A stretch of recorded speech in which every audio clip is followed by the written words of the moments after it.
So our Toronto Chinatown really didn't start forming until around 1910. The very first Chinese in Toronto was a man named Sam Ching, and he is recorded in our city directory as having been here in 1878. He was a laundryman. At 9 Adelaide Street East, there is a laneway there, and it's called Ching Lane, so it's named after this man, Sam Ching.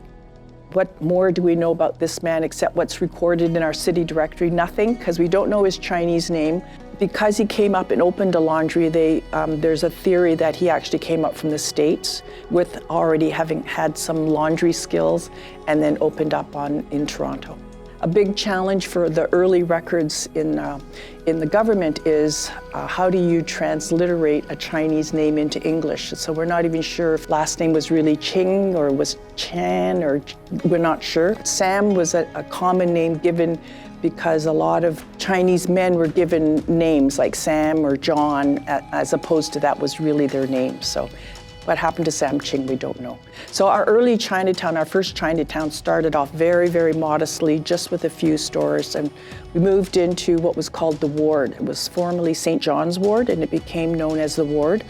And the Ward was a settlement area for immigrants coming into the city. And so there are various groups of people that lived in the Ward. So of course, after our Indigenous population, and then we had Irish and Scottish arriving, and then we had Blacks that were settling in the Ward. And then it was the Jewish community that settled there, starting in the late 1800s, going into the early 1900s. And when the Jewish community moved out, the Chinese community moved into that area that became known as our first Chinatown.